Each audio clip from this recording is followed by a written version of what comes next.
ओम शांति। हमारे साथ इस वक्त हैं विष्णु लामा जी, जो कि ट्री मैन ऑफ इंडिया के नाम से जाने जाते हैं और उन्होंने पर्यावरण संरक्षण के लिए बेहद सराहनीय काम किए हैं। तो जानते हैं उन्होंने किस तरह से अपना ये सफ़र शुरू किया और किस तरह वो अभी आगे भी प्रयास कर रहे हैं। ब्रह्म कुमारी से जुड़े जो पुराने नाम और चेहरे हैं, जो अभी शरीर रूप में इस धरती पर नहीं हैं, जिनकी समाधियाँ मैं आज देख रहा हूँ, जिन्हें आज नमन करके आया हूँ, उनके चेहरे में अक्सर कई बार देखता रहता था। तो बाद में एक कार्यकर्ता जुड़े और जानकारी में आया कि वहाँ कल्प वृक्ष नहीं है। तो बड़ा मन था, आज लगभग 15 साल बाद यहाँ पहली बार आना हुआ है। आज मैंने ब्रह्म कुमारी के अनेक साइट विजिट किए हैं, अनेक प्रकार के प्रकल्प चल रहे हैं। बहुत स्वादिष्ट और पौष्टिक भोजन वहाँ दिया जा रहा है, आगंतुकों को निःशुल्क दिया जा रहा है, ये मैंने देखा और मैं भी उनमें से एक सहभागी हूँ। एक बहुत ही अच्छा सा कक्ष मुझे दिया गया है, मेरे सहयोगियों को दिया गया है और जहाँ जिस चीज़ की आवश्यकता थी वहाँ आगे से आगे निस्वार्थ भाव से और बिना किसी शुल्क के यहाँ के कार्यकर्ता कर रहे हैं। अतिथि सेवा, प्रकृति की सेवा और जीव दया, करुणा, प्रेम, इन शब्दों को चरितार्थ होते हुए मैंने यहाँ पर बहुत आसानी से और जमीन पर देखे वो ब्रह्म कुमारी का ये तीर्थ है। मैं सनातन परंपरा का आदमी हूँ, वहाँ भी हर जगह पर्यावरण को ज़्यादा मैं कोशिश करता हूँ जहाँ जहाँ से मुझे सीखने को मिलता है। यहाँ पर आकर के आज हमने आपके यहाँ पर आम के पेड़ लगे हुए हैं और खूब आम आ रहा है।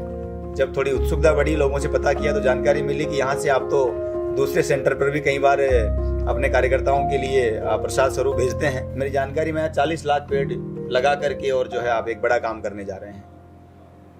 ब्रह्म कुमारी जैसे बड़े संगठन के लिए, वैश्विक संगठन के लिए, जो विश्व के अनेक देशों में है, अपने लोक कल्याणकारी योजनाएं संचालित करता है, ऐसे संगठन के लिए मुझे लगता है, मेरा सुझाव है आप सब लोगों से, ब्रह्म कुमारी से, आप लोगों ने जब इस कार्यक्रम की रचना हुई उस दिन मानेसर वाली टीम से विपुल में भाई से हमारी बात हुई, वो बहन जी थी, अभी उनसे बात हुई यीशु जी से।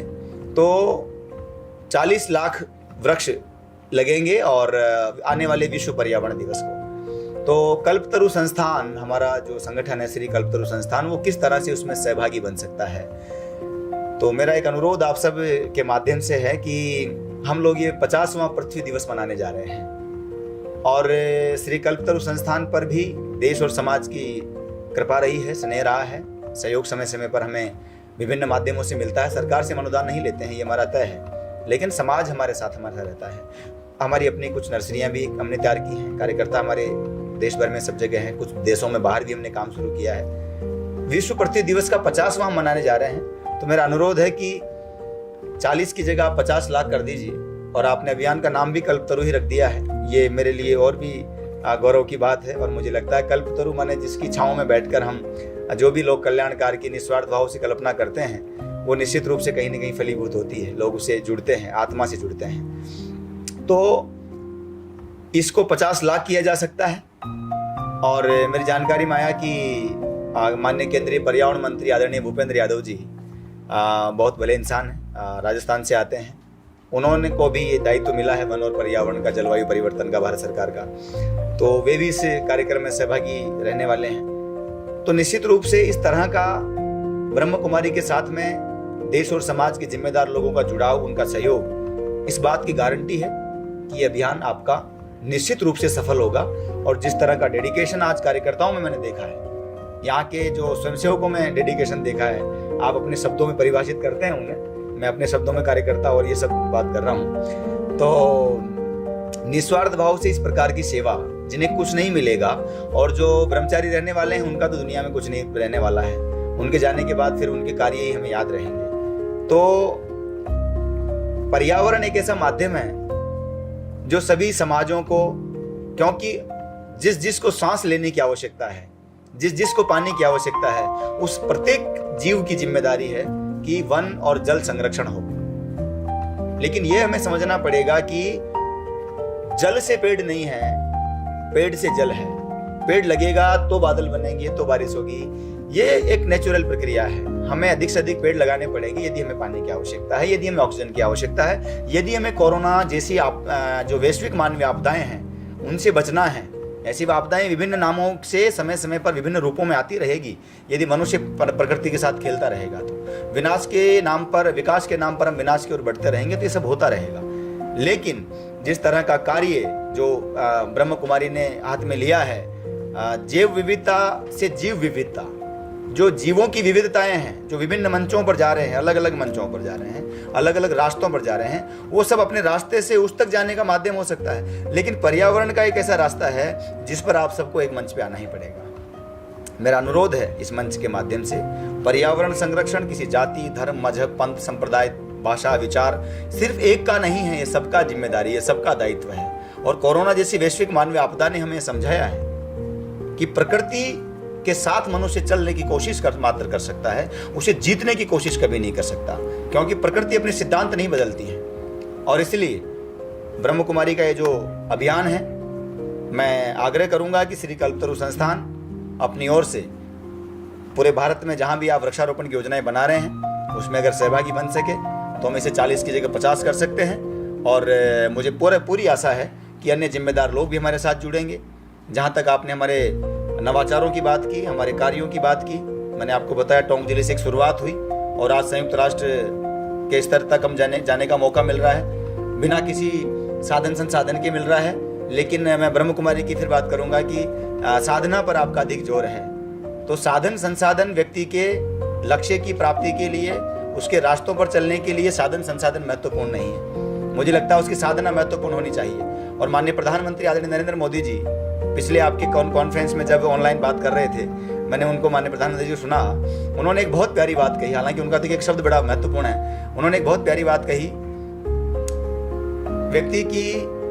व्यक्ति के संकल्प में जब साधना जुड़ जाती है तो वो बहुत बड़ा लोक कल्याण की दिशा में बड़ा परिणाम देता है। और वो काम ब्रह्म कुमारी ने किया, ये माननीय प्रधानमंत्री जी ने कहा है, ऑनलाइन मैंने देखा है। तो ये निश्चित रूप से हर व्यक्ति के लिए है, हर विचार के लिए, हर लक्ष्य के लिए है। और इस दृष्टि से हम सब लोगों ने मिलकर के, श्री कल्पतरु संस्थान ने 22 राज्यों में अब तक काम किया। अभी संयुक्त राष्ट्र के माननीय छठे पर्यावरण प्रमुख के रूप में वैश्विक स्तर पर मानवता को लाभान्वित करने वाले और महान पर्यावरणविद आदरणीय एरिक सोलिम साहब की राजस्थान में प्रथम बार हमारे आग्रह पर यात्रा हुई।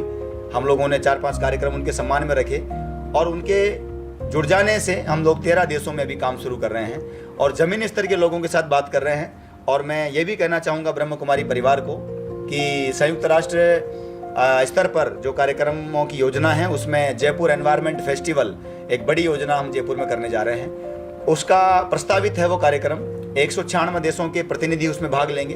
तो हम पूरे विश्व के जमीनी स्तर के जो लोग हैं, जो नहीं जानते, मेरी तरह मैं अंग्रेजी नहीं जानता, मैं तकनीकी ज्ञान नहीं जानता, लेकिन साधना, माननीय प्रधानमंत्री जी के शब्दों की बात करूं, साधना अगर आपकी परिपक्व है तो निश्चित रूप से आप उस दिशा में आगे बढ़ेंगे। हम बढ़ रहे हैं, 13 देशों में हमने आगे बढ़े हैं, देश के 22 राज्यों में काम कर रहे हैं, निस्वार्थ काम कर रहे हैं। कभी सरकारी सहयोग हमने अपेक्षित नहीं हमारी तरफ से रहा है। लेकिन ये सब चीज़ें बहुत छोटी लगी जब बड़े स्तर पर आकर के और बहुत आसानी से, जो मेरे जैसे ठूंठ लोग काम कर रहे थे, मेरे पास तो दूसरा काम भी नहीं था, तो मैं तो बागवानी का काम कर सकता था। सामान्य परिवार का हूँ, सामान्य गाँव का आता हूँ, सामान्य पृष्ठभूमि का व्यक्ति हूँ, सामान्य सोचता हूँ, बहुत बड़ा कोई विद्वान नहीं हूँ, जानता नहीं हूँ, अनुभज्ञ हूँ। लेकिन ब्रह्म कुमारी में जो लोगों को देखा है, पढ़े लिखे ऐसे युवक युवतियाँ, जिस दौर में हम लोग देखते हैं सोशल मीडिया के माध्यम से, बड़ा तकलीफ होती है कि किस दिशा में जा रहे हैं। भारत को भारत बनाने का काम जो लोग कर रहे हैं, उन लोगों में कई चेहरे आज मैंने यहाँ पर देखे, निस्वार्थ भाव से मानवता की सेवा में डटे हुए हैं।